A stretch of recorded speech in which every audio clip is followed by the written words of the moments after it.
Stories are unreal realities. My name is Osadunibi, and every week I will tell you a short story written by a Nigerian writer or author. That's the long and short of it. So without much ado, this week's story is by Fatimah Otukoya, and it's titled Lamide. Balloons, lights, burnt flesh. Lamide had never smelt burnt flesh before, but at that moment, she knew the burning smell which wafted past her nostrils could only be one thing: charred flesh. Her head hurt, and her mouth felt wet, like she was holding all of the world's waters between her lips. As she tried to open her eyes, she groaned in discomfort at the small bright lights which shone through the slits of her eyelids. There was an excruciating pain in her left arm, a pain she had never felt before. It was hot and searing, like someone had pushed a hot knife through her skin. Burnt flesh. She jolted in her position as the words registered in her mind before forcing her eyes further open. She slowly looked down at her left arm and saw more of her arm than she had ever seen. There was a big pink spot where her dark skin once covered, and blood slowly oozed out of it. She tried to scream, but no sounds made their way out of her sore throat, and her head ached so much. The lights, the small bright lights, they looked like a dashboard. She blinked and forced herself to concentrate. Those were not her dashboard lights. This was not her car. Her car was a small, struggling Toyota. And this looked nothing like a struggling car. 0300 blinked on the clock. Cars were whizzing past. She assumed she was on an express road. Driving was out of the question. For one, she did not know whose car this was. 2, she did not know where she was. And 3, her arm was in too much pain. Lamide opened the door, wincing, when her wound brushed against the leather car seat. The only clue she had was her short gold dress. Visions of the previous night began to emerge. She had just clocked 30, and her friends had succeeded in dragging her out for a sweet 30th, as they called it. The chilly breeze tickling her legs reminded her of just how short her little gold dress was. Her wound was throbbing even harder now. She walked away from the car, pressing her injured arm against her body so it wouldn't move too much. Then she stuck out her right arm, praying for a sensible soul to stop. A car soon stopped. When the window rolled down, she saw it was an older woman, and she let out a sigh of relief. "Oh dear, that looks bad. What happened?" The woman's kind voice washed over Lamide's tense frame like warm water. I don't know," she stuttered. "Get in, please. Where are you going? Where do you live?" the woman asked, her voice filled with concern. Lamide could feel tears in her eyes at the woman's tenderness, muttering words of gratitude as she entered the car.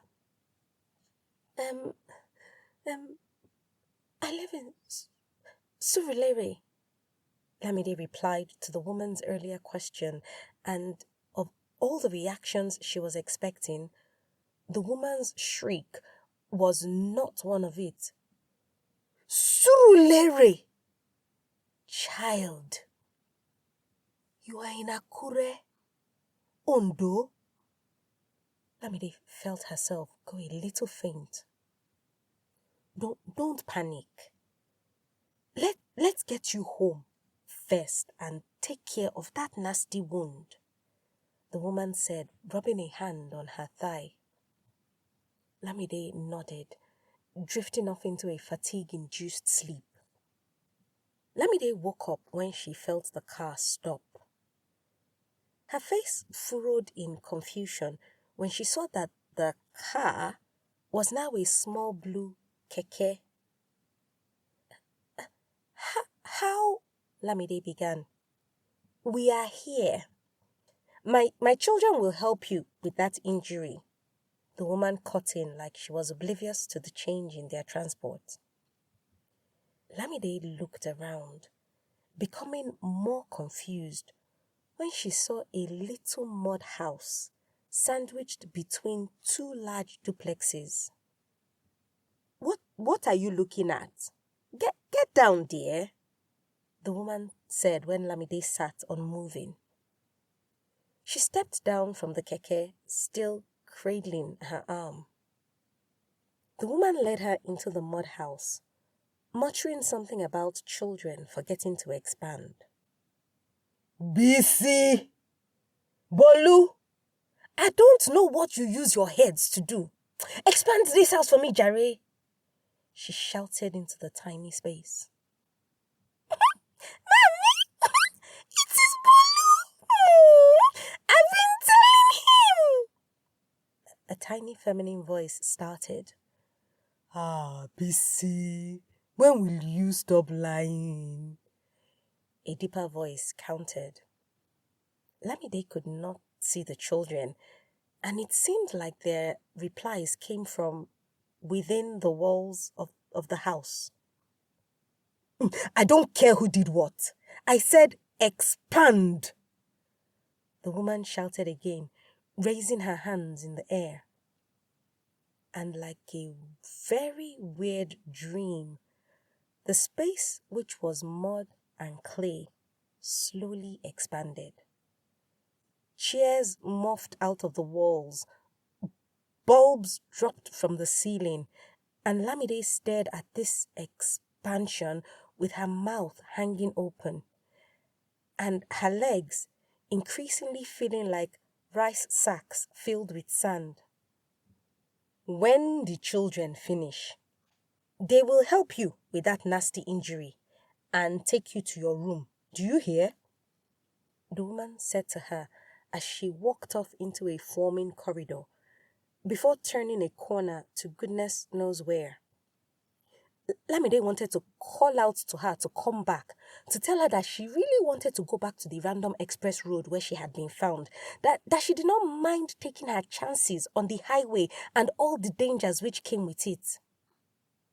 But the woman was gone, and the little door they had come in from was also gone, and she was alone. She was alone until she heard what she assumed was more expansion, and she felt a waft of air. Sounds of feet emerged.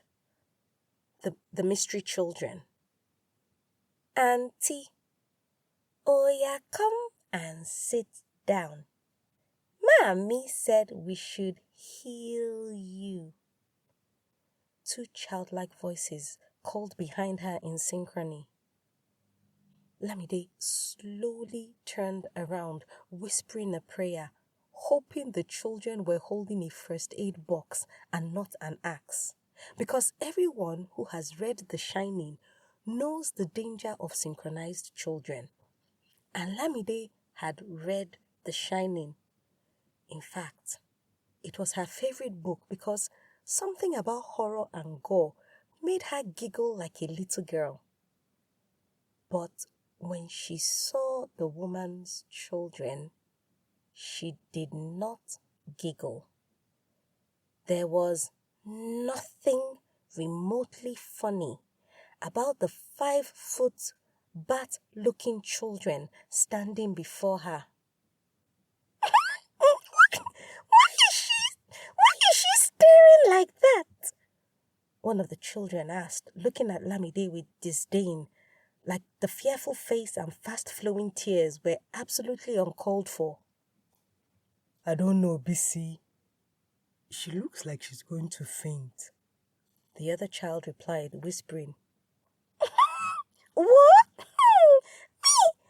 I don't like all these visitors that Mommy is always bringing. That is how the last man that came, he vomited everywhere. If she vomits, it's your turn, shall? The first child said loudly to her brother before walking towards Lamide. Lamide was certain this was a bad dream, and she would wake up any minute. But when the bat girl grabbed her injured arm and began to slather strings of grey saliva all over it, Lamide screamed, Leave me. Please, God Jesus Christ, I am dead. Leave me, oh! Leave me. She screamed and cried and begged to anything up there that was listening. See, Bolu, I'm not doing it again, Joe. The girl said, dropping Lamide's hand and walking out of the room to somewhere Lamide could not see for the hot tears in her eyes. Lamide ran to the door she saw and out of the house, and the bat boy followed her.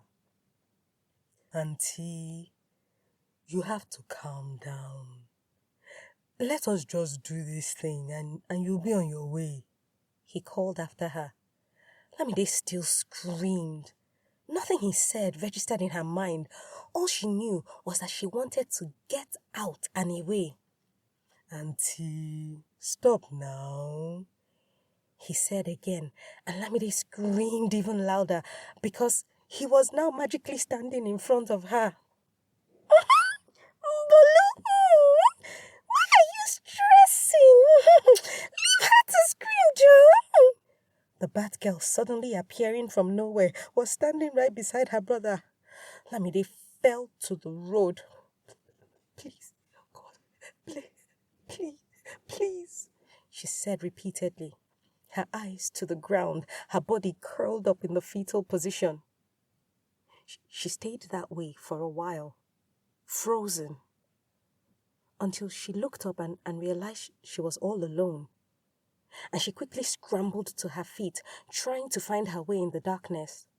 Lamide walked. No, she hobbled. No, she ran down the road.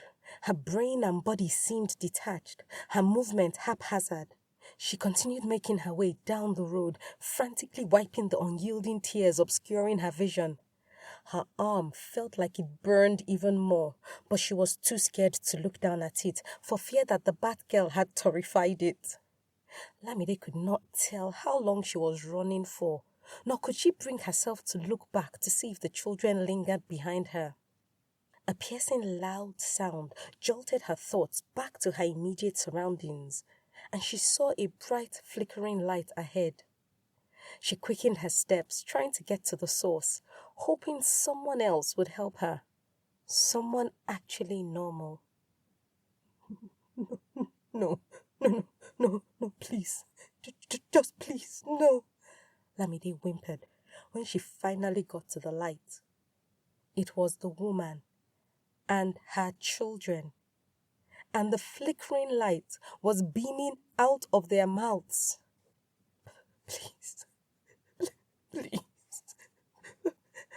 Please, she continued muttering as she took steps back to increase the distance between her and this clusterfuck of a horrible nightmare that was this night. For every one step she took back, the children took a step forward. She suddenly realized they were no longer just two of them. There were four. And the four became eight. And oh my God, fight or flight. She was screwed either way. Lamide took off running. She ran to the first house she saw, banging furiously on the door as the children pursued. Her knocks became less frantic when she realized that the supposed thud of her fist against wood was absent. All she could hear was the soft slap of her palm against fabric.